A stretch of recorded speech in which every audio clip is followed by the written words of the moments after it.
the management of Lupin. Lupin did get some necessary approvals on Friday. The stock reacted to that one, way forward, and how things could really progress, at least on the regulatory front. Let's discuss all that and much more with S. Ramesh. He's CFO with Lupin. Ramesh, good morning and thank you for joining us. Okay, Ramesh, what should we start with? The pricing environment or the regulatory issues? Well, you could talk about both. On the pricing front, we do expect price erosion to be contained around 10% for the inline products. In our case, we had a couple of products which were which we suffered loss of exclusivity some time ago, which caused a lot more erosion, which is essentially Glumetza and Fortimet.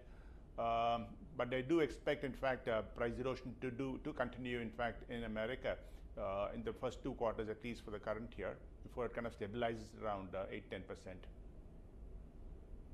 Ramesh, when you say 10% erosion, I'm assuming that this is on back of 20-25% erosion what we've already seen in last 12 months. So technically what you are trying to indicate is that your core portfolio will remain under pressure and margins are unlikely to go higher.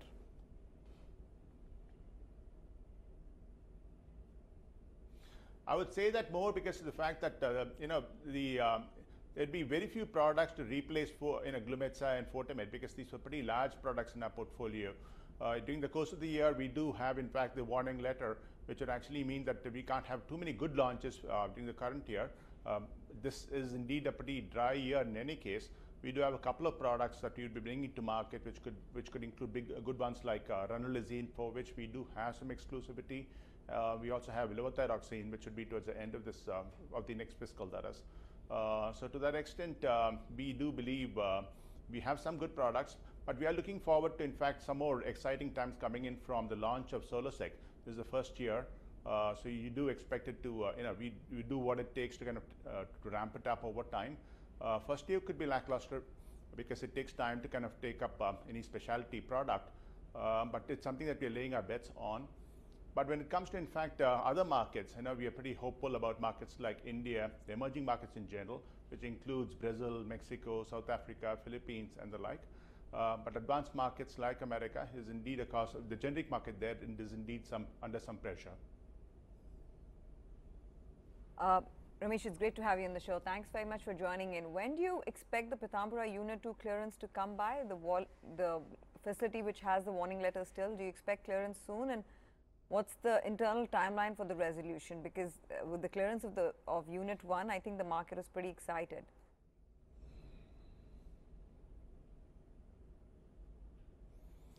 As you know, we were recently inspected by, in fact, by MHRA, which gave clearance for, in fact, the Goa facility.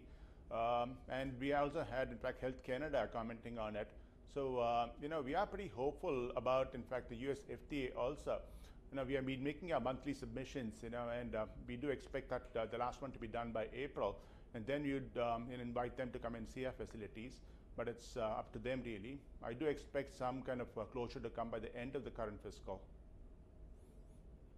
end of the current calendars, rather. No, and so how would that pave the way for more drug approvals and more business coming in? Because I believe Unit 2 is the more critical one in terms of revenues that stream in from that facility?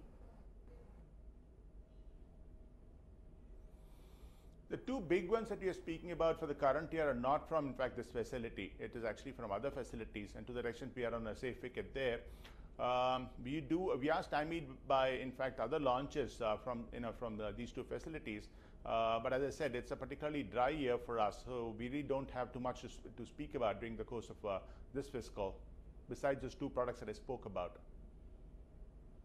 Ramesh, the entry of Amazon, how come nobody is really talking about it? I mean, is entry of Amazon good news or bad news? We think it's good news because there's more competition coming in from, which is a replacement of, in fact, existing channels, So the only 3 big players currently in the US market, so a 4th one is certainly welcome. I don't think it's going to disrupt, in fact, the manufacturing companies' ability to, it's not going to impact us hugely. It's to that extent, I think it's good. It's certainly good news. Large investors a month ago, and he said, you guys in media should start talking about Indian Indian pharma companies and the US connection, because that is the mainstay, but there's also domestic business which we should focus on. So let's for a change today talk about your domestic business. As percentage of your total sales, how much do you think your domestic business would be in FY19, and at what rate that business is growing?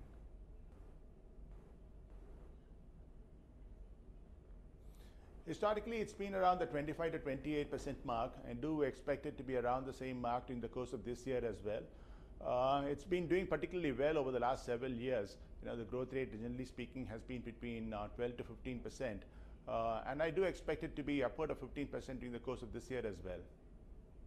So whatever you're losing in your global generic business, how much are you likely to make it up because of your domestic growth business?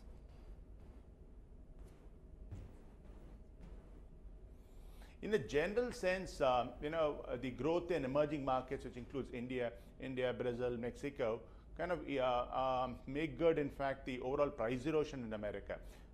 And to that extent, it kind of compensates. The growth in the overall business is after, it's essentially because of newer products in various markets. And that would potentially be little, lackluster this year, because the number of products that we're launching in America would be lower. And so how do you, just an extension of what Nikunj was trying to inquire, what about the pricing for the domestic markets for some of the generics that you are looking to roll out, or the generics that you already have in the market right now? How's the pricing environment looking in India? Because it would be, to my mind, fairly competitive as well.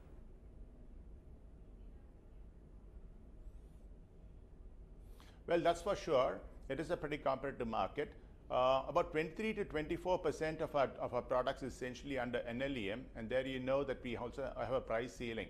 The increase in prices is really in line with, in fact, inflation.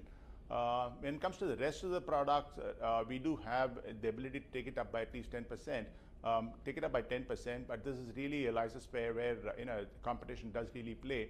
So to that extent, you might find that the weighted average increase in prices to be around about 4% overall. But this is something which has to be taken on a year-to-year basis. R&D costs, and would that in turn impact your margins? I think that's where the concern lies with the domestic pharma companies on how R&D as a percentage of sales might, pressure profitability, may come at the cost of profitability. In the last few years, our R&D has been averaging about 12 to 13% of our total sales. I do expect this year also to be around this figure. We do what it takes to kind of cap it around 12.5%, 13%. We've done something pretty innovative on this front. What we've done is essentially looking at an arrangement with, in fact, financiers to take the risk off our books. They finance certain molecules. So essentially, they share in the upside, whilst the entire risk on this, on the launch or development of this, is essentially taken by them.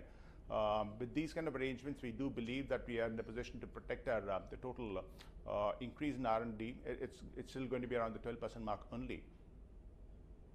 Ramesh, morning. Got to understand where the next big ticket opportunity for you is. Do you think biosimilars is the next big thing in the US, considering the players there are still very limited in the space?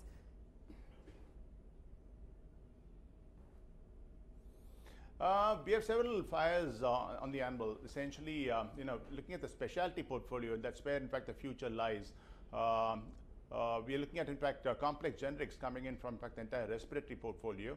And as you would know, we are interested in the big three molecules out there, which is Advair, Spiriva, and Seretide. We also have ProAir.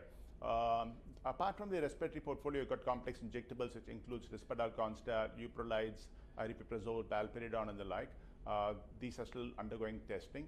The big ones essentially would be from the biosimilars as well as the specialty interest. When it comes to, in fact, specialty, as you would note, we have forayed into, in fact, men's health. Solosec is going to be our first major product out there. In the past, we had Metagene, but this is more a generic product converted into a brand. The first real big product would be Solosec, and we do have 10 years exclusivity there. When it comes to biosimilars, we are in a position to file for etanercept in markets like Japan and Europe. America could come in later. So we do expect, in fact, a launch of, in fact, etanercept in Japan at least would be perhaps the next 15 to 18 months. Europe would follow later, and after that we do have US. We have a few more products lined up when it comes to, in fact, biosimilars, but these are under development at this stage. Okay. So let's try and put some numbers to this, Ramesh. What is the view overall on the Indian markets? Because you've got substantial size here.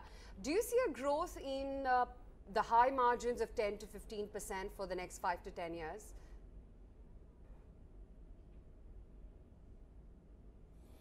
When it comes to the Indian markets, I do expect it to grow at least 15%. The EBITDA margins from, in fact, this business is generally around the corporate average. So it's slightly above the corporate average today. I would say it's anywhere between 24 to 28%, and that is something which I think will be sustained over time. When it comes to Japan, the market, because of pricing pressure, we do expect, in fact, the margins to tend to be lower. The US is just as what I said, essentially pricing pressure continues, and EBITDA margins would tend to become lower. Overall, I think EBITDA margins is really a function of three things: the kind of realizations that you have on products, the cost of production, and that is something that we are trying to be the last man standing with a lot of issues, a lot of measures around, in fact, procurement excellence, yield improvement, labor rationalization, and a host of other things, and of course R&D productivity, sales force productivity, and the like. And lastly, of course, the R&D budget itself. There we are trying to kind of curtail it around the 12% mark. Okay, Ramesh, great speaking with you, and good luck for scaling up those numbers. We'll chat again soon. Thank you. Okay, that's S. Ramesh from Lupin, highlighting what the game plan is next for Lupin. How is it, or rather, what is their view on the pricing scenario, both when it comes to US as well as India, and where they see the India business really headed from here onwards. Biosimilars, of course, continues to be the next big thing when it comes to the US geography.